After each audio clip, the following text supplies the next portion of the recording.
Hey, what's going on guys, Rob here from the Hybrid Network, and this is something new for the channel. So I'm going to be doing weekly Harry Potter and Fantastic Beasts themed videos, so if you've got anything you want to see, leave it down in the comments. But this week I'm going to go over something that Fantastic Beasts kind of glanced over, and that is, who is Grindelwald? So in the films we've seen Grindelwald before in flashbacks. These are the ones where he's a young man stealing the Elder Wand from a wand maker known as Gregorowitsch, and when he is in Azkaban and is confronted by Lord Voldemort about the Elder Wand. Now with the Fantastic Beasts films, we are working at a time when he is rising to power, but who is Grindelwald?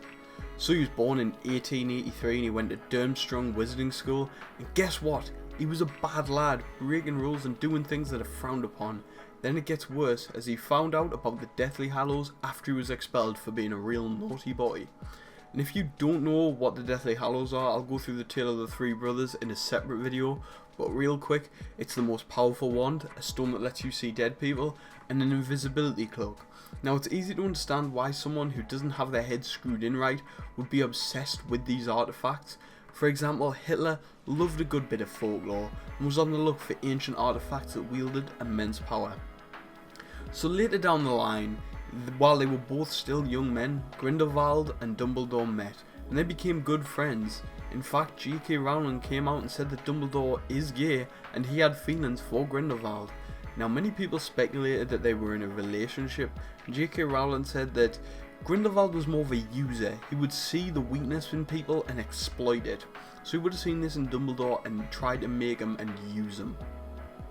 So they were both intrigued by the Deathly Hallows, but for different reasons. Grindelwald wanted to become the Master of Death, whereas Dumbledore, he just wanted to bring back his dead parents.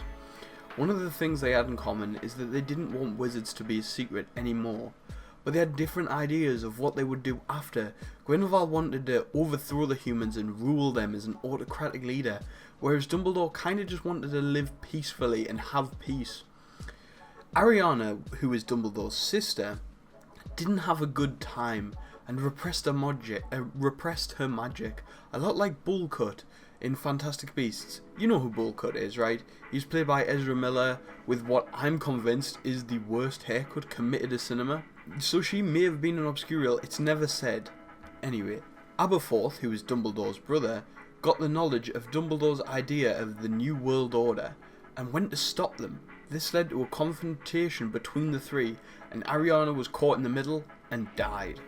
This was when Grindelwald decided he was going to go it alone and look for the Elder Wand, which, as I mentioned before, with the wand maker called Gregorowitsch.